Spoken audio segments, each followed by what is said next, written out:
Well, Lorenz, congratulations on the win, man. None of us know what's going to happen the rest of this card, but I think that highlight, when people think of this event, is probably going to be what comes to their mind. Where does it rank for you in your career in terms of your finishes, do you think? I don't know, it's just another feather in the cap, you know. For me, it was more so like redemption, and from what happened last time, and from a lot of people thinking that, you know, that this fight was going to go the whole other way, you know. And I think just from my interviews from the last fight, how it showed how, you know, how much frustration I had, and I had such a good camp the last fight, and how I felt, you know, even though, you know, he took me down and yada yada yada, but, you know, I just felt like he had nothing for me. And for this fight to happen like that, this was no luck. This is like, I wish there was fucking cameras in the back of me warming up. These are the things that I work on. So, you know, it's just, for me, it's just more like, I'm more happy in this moment just to show off the hard work that me and my team's been putting in. So that's where it's like that for me. Sup, Kogan? And before the fight, you know, we kind of had asked you, oh, are you going to be afraid to throw elbows? I know that's a little bit of a different one there, but that's something you just said you were drilling. So did you see that opening from watching the tape on him, or was it just something that you know you were really good at? Well, it's just for me, you know, or just for my team, you know, it's just period. If you grab me, these are the tools that I have in my bag, you know, and if you give me the opportunity, I'm gonna take it. And it's nothing to cut you. I'm not trying to cut you. I'm trying to do what I did tonight. You know, everything has bad intentions on it. So this is just a little part of me and a big part of my team. You talked about you know, the benefits to fighting more consistently, but now that you're racking up these wins, these performances. Why am I not on Pachanga? That's my backyard. Every time I fought there, it's been a crazy packed house. I only got a 7-day suspension. Pretty sure my team would love to get back in the gym. So, Pachanga. Any names in mind? Nope. I never have a name in mind. You know, it's my thing is, Bellator calls me, they give me a name, I text back or say yes. That's the end of it. I don't need to call nobody out. I fought the best of the best. I'm not scared of nobody. I just take the fights. I don't need to do all the shit talking, all the call outs. At the end of the day, I'm just put my fucking head down, I grind it out, and I keep showing up. That's all I do. Lace these fucking boots and go to work. I don't need to do all the other shit that comes along with it. Thanks, man. Thank you. Right back here, Lorenz. How's it going? MMA Locker Room, part of Pub Sports Radio. I was able to speak to you before the fight, and we were talking about you being one of the deadliest strikers out there in MMA. I think that just put an exclamation point on it. What do you think? I don't know. I'm not even the type to just be like, yeah, goddamn right now. You know, it's my body of work. I don't need to, you know, say it. I just look at my resume, and you know, I think I've been in this game, and I've been in this game strong. You know, so, and I'm still going, and I'm not looking.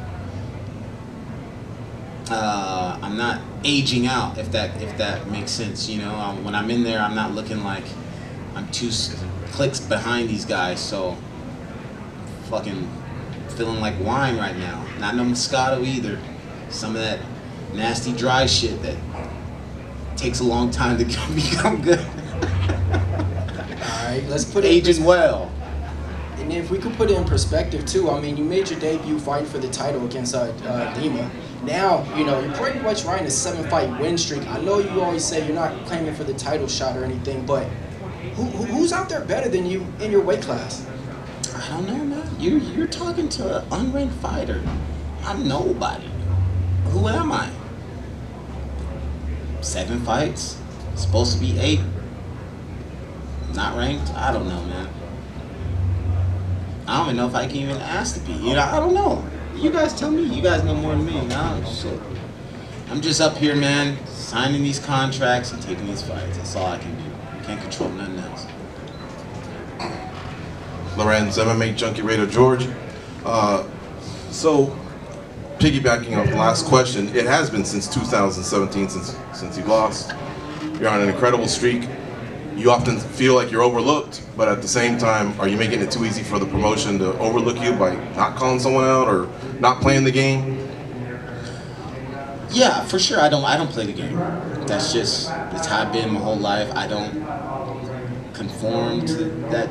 My big thing about myself is, and I pride myself on, is I'm always willing to bet on myself, and I have to do what internally makes me good, you know, and me going out there and doing some fucking antics, calling out shit and doing some shit that's out of my character, like, I couldn't even go home and see the people that really know me and be like, oh bro, that was just, you know, for the TV. Like, I can't do that shit. So it's not built to me.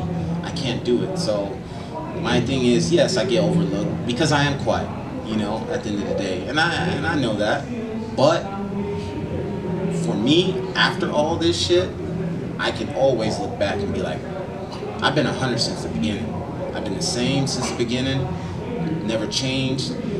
Yes, I do understand the game, and I do understand that closed mouths don't get fed, but respect for me is everything, everything. And I just can't do it. And yes, with the loud mouths and antics, it does bring money. It does. And it's sad to fucking say, and that's why I always talk about this game, because it's like it's sad the era we're in right now. You know what I mean?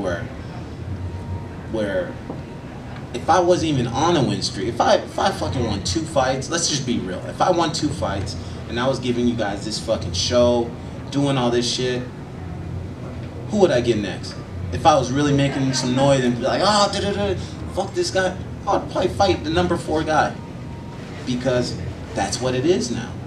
But it's sad. Like, that's not why I got into this game. So, but I can sit back and respect it for the guys who do that shit. But I'll never do it. And if I do get overlooked, yeah, it is what it is. But at the end of the day, nobody in here can ever say I've been something different from the beginning to now. And that means more to you than the belt and the money? Way more to me. Okay. Do you feel like you're the most deserving out of anybody in the welterweight roster to fight the title unifier, the winner? Well, I'm not even in the ranking, so the number 2 guy deserves it. I can't say I deserve it. Why? I mean, like I keep saying, all I can do is just keep fighting. And if fucking, I don't know, if I'm go 10-0, 9-0, and I'm still not, you know, considered, then something wrong. Like, all I can do is go in the cage and fight and show my body of work, and that's all I can do.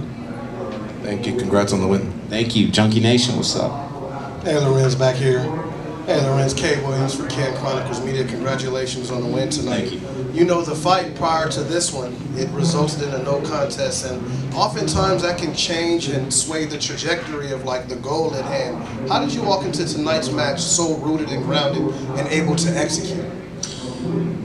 Just knowing, like, for me, it's almost better that I fought him before, because I got to experience. It didn't happen so fast. The dude did take me down. And he was just holding me, you know, he wasn't trying to do anything, and I got to feel his full strength. I don't know, for me, you know, I'll be more worried if we never fought, because now I don't know what you're bringing to the table. I gotta figure it out in the cage. But when we fought, and I felt him, I was like, I know what you got. You're not going to change from last July to now.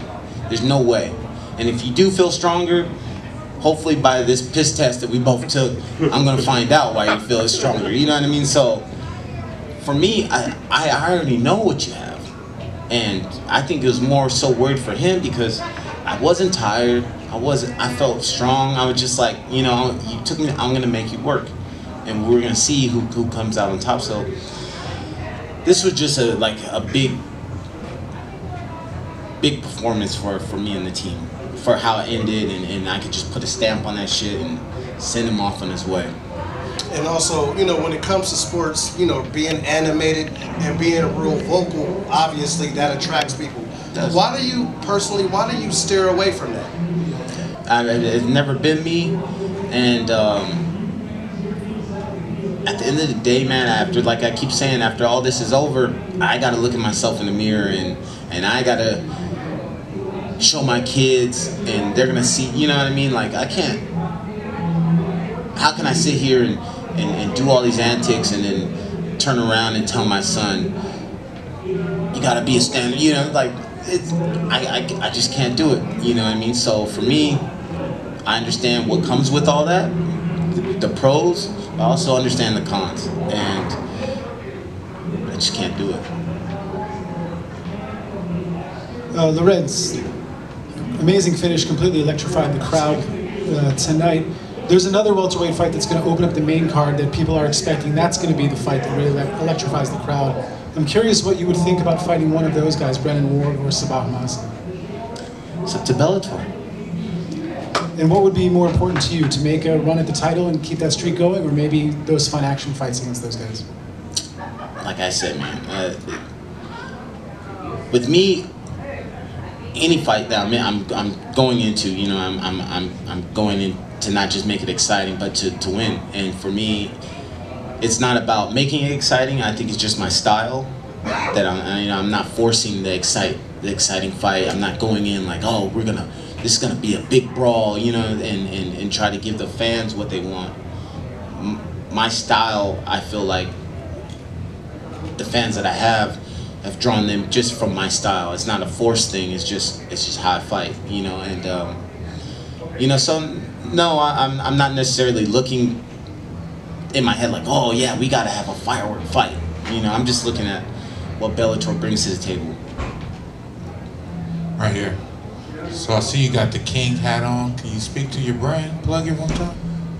Man, this brand, man. First of all, if you're even in the off-road industry, you already know about King Shocks. They've been rocking with me since I think 2016, man. And they're one of my best. They are my best sponsor, man.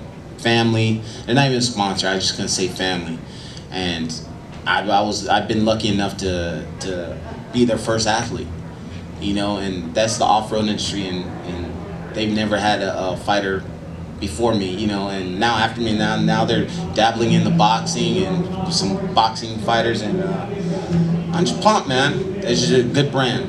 So this is a influencer-heavy world that we're living in. How do you go about branding yourself as a fighter, you know, in today's climate? My thing is just doing stuff that I like. You know what I mean? I'm not gonna get behind something that's not me, and I'm not gonna get behind something that I'm just gonna throw on for a fight and you'll never see me outside with it. You know what I mean? So for me, it's just placing myself with brands that I like, I truly like. You know what I mean? Even if I wasn't a part of that brand, I'll still be supporting that brand because it's something I like. So I'm really into off-road and those type of things, and you know, so just the connection really helps, you know. And yeah, I just anything that I'm attached to, I genuinely like. So after you scored the knockout, climbed up on the stage, you know, you let that energy, that roar out. Describe that feeling, you know. It's good, you know. I'm from Riverside, you know, and I don't know if you heard, but I was just screaming out Riverside. And you know, we're not that far from my hometown. I would like to be a little closer, Pachanga, but this is my first time fighting at the Forum. I've been to the Forum to watch fights and experience, you know, watching the fights from a fan's aspect, you know, and it's a good energy, you know. So, you know, it felt good. It felt good. It felt real good. Lorenz right here. Just one. We've talked about it, but it's been a few years. You know, Riverside does have that Sports Hall of Fame.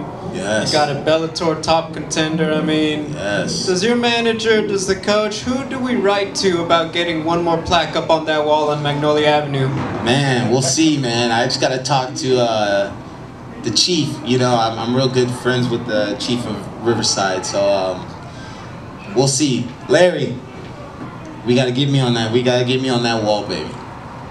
I mean, when you talk about it, repping the city, I mean, obviously plenty of athletes come through, been there, honored over there. I mean, is that something to you that it's like, hey, one day driving by with your son, being able to say, hey, dad's right there? Is that something that means a lot to you? You, every fight, you got the bell always in your hair.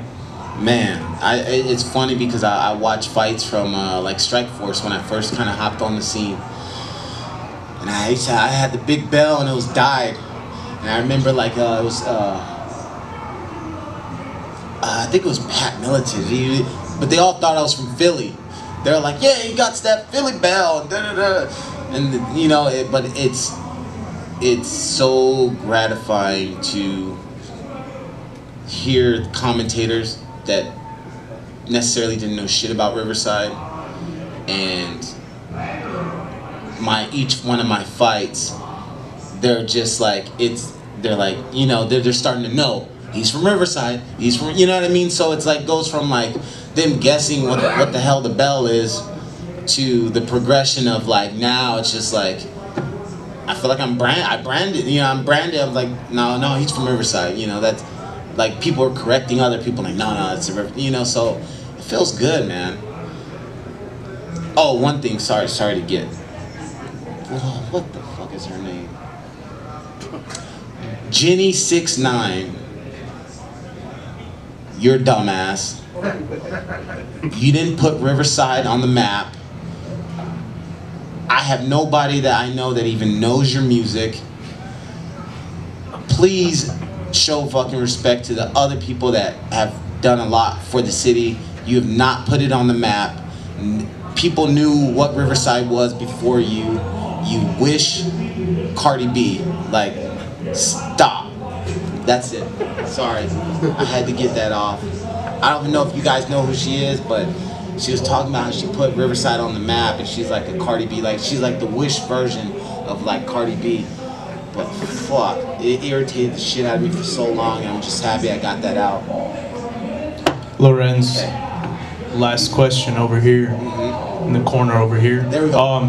So, one thing I've realized about you and your team throughout your career is the fact that your team really rides with you. You've got a great team behind you. They put your best interest in front of everything and set up these fights and train you and bring out your true abilities. Did they hire you? What do you have to say about this team? No, they did not. You know, I respect your team, man. You guys do a lot of great work. Nah, man. I've been with Romy for a long time now, and it went from, you know, from me working with Romy and then bringing in Rick McCorkle, and now, you know, this is the first fight with Vince Guzman, and the good thing is all three of these guys have fucking known each other for so long, way before I came along. So the Kamar, I don't want to butcher that, what I was gonna say, the Kamar. Yeah, there you go. But it's just like they mesh real well, and like my strength conditioning coach Rick, he's an asshole. So I gotta watch who I bring in the circle, because he's that guy that's like, yeah, he's the asshole of the group. So I gotta watch who I bring. So it's working good. So they're really good, man. All right.